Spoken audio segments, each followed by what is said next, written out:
एकता मंच के प्रदेश संयोजक आदरणीय प्रदीप कुमार पप्पू जी। सर्वप्रथम बिहार के तमाम शिक्षकों को बिहार शिक्षक एकता मंच की ओर से प्रणाम। साथियों, आप जानते हैं कि माननीय उच्च न्यायालय पटना में 13 तारीख को प्रस्तावित सुनवाई थी सक्षमता परीक्षा को लेकर, जो सुनवाई 14 को प्रस्तावित हो गया और सुनवाई भी आज हुई है। और शिक्षकों के पक्ष रखने के लिए हम लोगों ने सुप्रीम कोर्ट के वरिष्ठ अधिवक्ता DS नायडू, विद्वान अधिवक्ता अनिमेश कुमार समेत उच्च न्यायालय के वरिष्ठ अधिवक्ता, विद्वान अधिवक्ता दर्जन भर थे। और उन्होंने जो देश के बड़ी अदालत से आए थे सुप्रीम कोर्ट के अधिवक्ता ने, उन्होंने शिक्षकों की बेहतर तरीक़ों से न्यायालय में पक्ष रखा और न्यायालय को बताने का काम किया कि बिहार सरकार नियोजित शिक्षकों को परीक्षा के नाम पर फिर विशिष्ट शिक्षक नियमावली लाकर किस तरह जलील और अपमानित करना चाहती है, उनके साथ धोखाधड़ी कर रही है।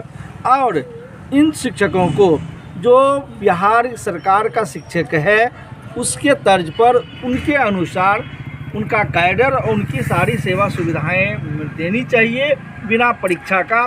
यह बात शिक्षकों के पक्ष को उन्होंने रखा है। अब सुनवाई कल पुनः होनी है और सरकार की तरफ से कल फिर बात रखी जाएगी।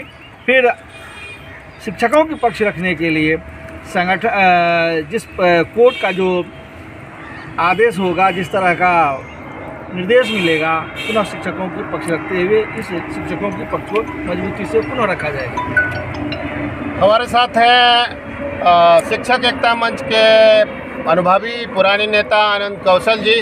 आनंद कौशल जी, आज लगभग सर्वोच्च न्यायालय के वरिष्ठ अधिवक्ता DS नायडू जी और अनिमेश जी और पटना उच्च न्यायालय के अधिवक्ता के द्वारा लगभग शिक्षकों के आर्गूमेंट को पूर्ण कर लिया गया। शिक्षकों के पक्ष को मजबूती से जोरदार तरीके से रख दिया गया, जिसमें नियमावली 2023 को उन्होंने खारिज करने की बात दलील में रखी।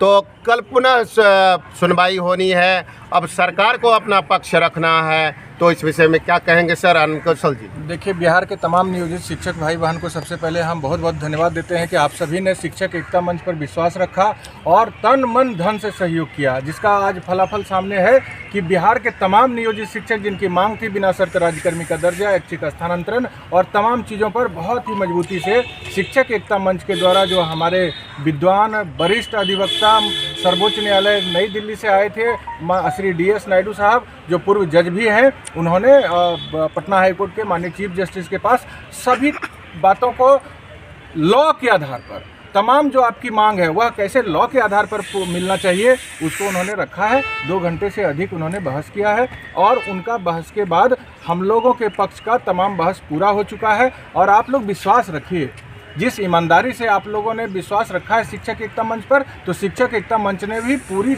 ईमानदारी से आपके पक्ष को मजबूती से सर्वोच्च न्यायालय में पटना में सर्वोच्च न्यायालय नई दिल्ली के अधिवक्ता महोदय के द्वारा पटना के माननीय चीफ जस्टिस के पास रखने का काम किया है और आप लोगों को न्याय मिलेगा, यह उम्मीद हम लोगों को पूरा है। आगे अब कल सरकार अपना पक्ष रखेगी, तो जितने भी बातों को आज शिक्षकों के तरफ से रखा गया है उस सब का सरकार क्या खंडन करती है, इसको हम लोग कल वहाँ उपस्थित रहेंगे और देखेंगे।